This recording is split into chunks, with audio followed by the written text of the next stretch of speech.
Halo dan selamat datang kembali. Coba deh pikirin sebentar ingatan Anda yang paling jelas. Apa ya? Mungkin hari pertama sekolah, atau momen penting sama keluarga, atau bahkan sarapan tadi pagi gitu. Seberapa yakin Anda ingatan itu benar-benar akurat 100%? Kayak muter video aja gitu.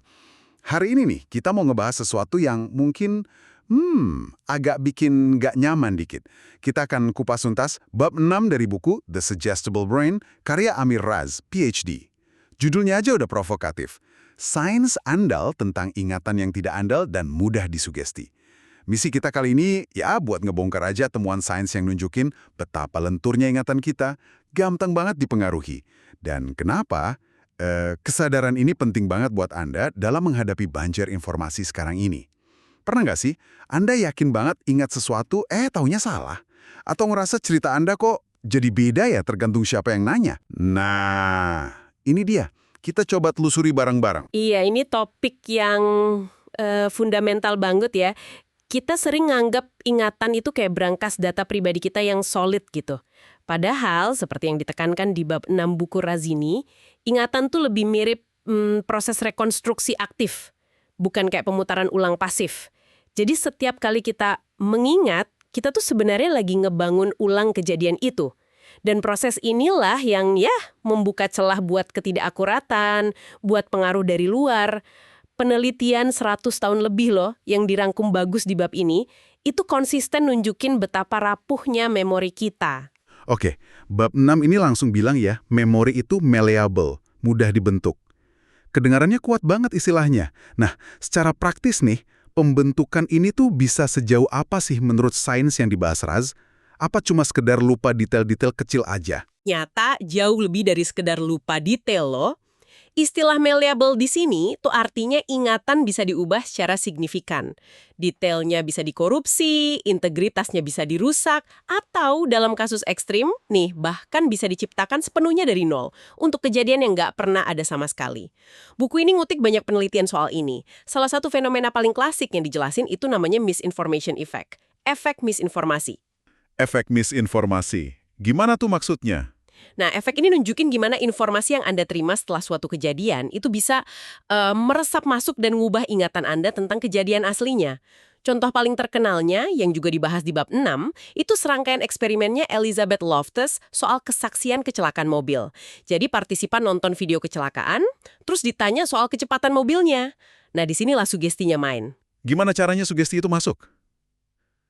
Lewat pertanyaannya. Betul, pertanyaannya dimanipulasi. Sebagian partisipan ditanya seberapa cepat mobil-mobil itu melaju saat saling menghantam, pakai kata smashed. Sementara kelompok lain ditanya pakai kata kerja yang lebih netral, bertabrakan atau hit.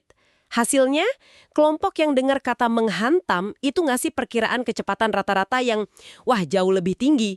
Tunggu. Serius, cuma karena beda satu kata kerja aja, persepsi kecepatan bisa berubah gitu.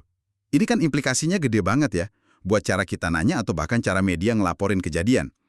Tapi, ini beneran perubahan ingatan atau cuma pengaruh kata pas mereka nebak aja saat itu? Bab 6 ini bahas bedanya nggak sih? Pertanyaan bagus, dan ini poin krusial yang dibahas memang. Buat ngetes ini cuma pengaruh sesaat atau perubahan ingatan yang lebih dalam, Loftus ngelakuin tindak lanjut. Seminggu kemudian partisipan yang sama ditanya lagi. Kali ini pertanyaannya netral. Apakah Anda melihat pecahan kaca dalam video kecelakaan itu? Padahal di video aslinya tuh nggak ada pecahan kaca sama sekali. Hasilnya nguatin hipotesis perubahan ingatan. Partisipan yang sebelumnya dengar kata sugestif menghantam, itu secara signifikan lebih mungkin ngelaporin kalau mereka melihat pecahan kaca, dibanding kelompok yang dengar kata bertabrakan. Wah. Ini nunjukin kata-kata sugestif itu nggak cuma ngaruhin estimasi, tapi bisa nanem detail visual palsu ke dalam memori. Bab 6 juga kasih contoh lain kok. Kayak sugesti pas interogasi, itu bisa bikin saksi keliru ingat rambu stop, jadi rambu yield. Atau salah ingat warna jaket pelaku kejahatan, gitu-gitu. Luar biasa ya. Sekaligus, agak bikin merinding juga sih. Jadi, ingatan kita bisa diedit sama info susulan. Itu aja udah cukup mencengangkan. Tapi tadi Anda bilang, ada kemungkinan menciptakan ingatan sepenuhnya dari nol.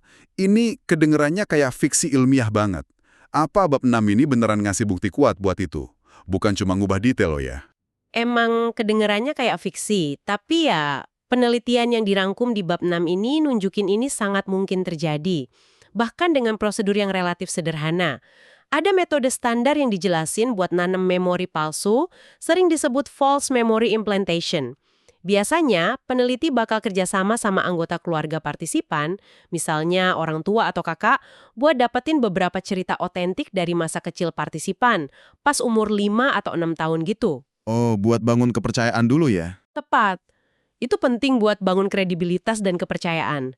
Peneliti terus nyeritain ulang beberapa kejadian nyata ini ke partisipan.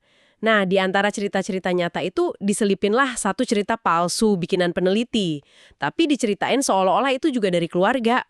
Contoh klasik yang sering dikutip dan disebut juga di sumber kita, itu cerita tersesat di pusat perbelanjaan.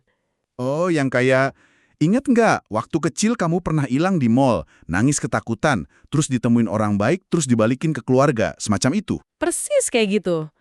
Tentu aja, partisipan awalnya mungkin ya nggak ingat lah kan emang nggak pernah terjadi.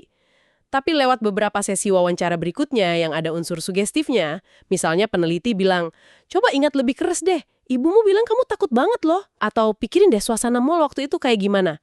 Nah, sebagian partisipan mulai mengingat.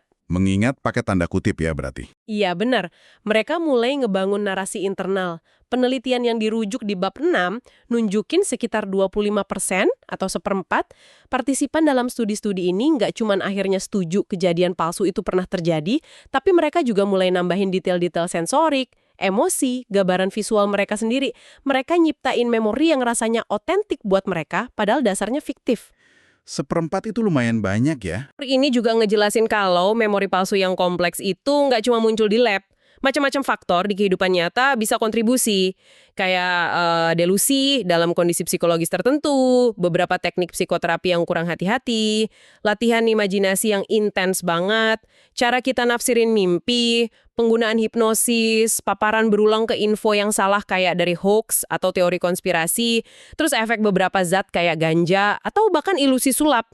Semua ini bisa nanam benih ingatan yang nggak akurat. Dengar semua ini, saya jadi kepikiran soal kasus ekstrim nih. Gimana sama orang-orang yang katanya punya ingatan super, yang bisa ingat detail hampir tiap hari dalam hidup mereka itu. Sering disebut HSEMs kan? Nah, kemampuan superior ini bikin mereka kebal nggak sih sama efek misinformasi atau penanaman memori palsu yang dijelasin di bab 6 ini? Mengingat detail kejadian pribadi di kehidupan dewasa mereka yang luar biasa. Pertanyaan soal kekebalan mereka itu relevan banget. Dan jawaban dari penelitian, seperti yang dikutip di bab 6, cukup mengejutkan dan penting. Ternyata enggak ya. Individu HSAM ini pas diuji pakai paradigma yang sama buat nguji kerentanan terhadap sugesti dan memori palsu, itu nunjukin tingkat kerentanan yang sama aja kayak orang dengan memori normal. Oh, jadi sama aja. Sama aja, mereka bisa salah ingat detail setelah dikasih misinformasi, atau bahkan ngembangin keyakinan sama kejadian masa kecil palsu yang ditanam peneliti. Jadi ibaratnya punya hard drive memori yang lebih gede, nggak berarti softwarenya lebih tahan virus sugesti gitu ya? Analogi yang cukup pas. Ini temuan kunci yang ditekankan dalam pembahasan RAS. Fakta bahwa HSMs pun rentan, itu nunjukin kalau mekanisme yang dasarin distorsi memori, kayak sifat rekonstruktifnya, pengaruh sugesti, bias konfirmasi, itu kemungkinan besar sifatnya fundamental di arsitektur kognitif manusia secara umum. Jadi ini bukan soal kapasitas memori bagus atau jelek, tapi soal gimana sistem memori itu sendiri kerja. Nggak ada yang kebal ternyata. Wah, ini benar-benar ngubah cara pandang soal ingatan ya. Kalau gitu, apa dong implikasi praktisnya buat kita semua? Kenapa kesadaran soal ketidakandalan fundamental memori ini penting buat Anda para pendengar pahami dalam kehidupan sehari-hari? Implikasinya luas banget dan nyentuh banyak aspek kehidupan. Bab 6 ngasih fokus khusus ke dampaknya di sistem hukum, terutama soal kesaksian saksi mata. Kita kan cenderung nganggap kesaksian orang yang lihat langsung kejadian itu salah satu bukti terkuat ya di pengadilan. Tapi, sains memori yang dibahas di sini nunjukin betapa bermasalahnya asumsi itu. Salah satu contoh konkret yang diangkat itu gimana umpan balik dari penegak hukum setelah saksi ngidentifikasi tersangka bisa ngaruh banget keingatan dan keyakinan si saksi. Bayangin deh, ada saksi baru aja nunjuk orang dari barisan foto atau line up. Kalau petugasnya terus ngasih komentar positif, walau nggak sengaja ya, kayak kerja bagus, atau iya itu memang tersangka utama kami. Nah, komentar ini jadi sugesti penguat. Terus dampaknya gimana ke saksi? Dampaknya signifikan. Umpan balik positif ini secara artifisial ningkatin tingkat keyakinan saksi sama identifikasinya. Yang bahaya, peningkatan keyakinan ini seringkali nggak ada hubungannya sama peningkatan akurasi ingatan. Saksi jadi makin yakin, padahal ingatannya mungkin tetap sama atau malah udah terdistorsi. Dan keyakinan ini yang mereka bawa ke pengadilan.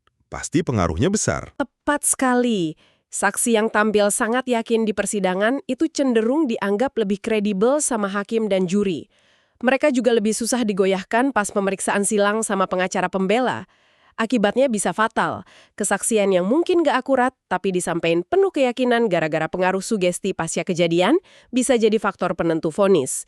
Ini bisa bikin orang gak bersalah dihukum atau sebaliknya. Poin krusial yang ditekankan Razi di bab ini.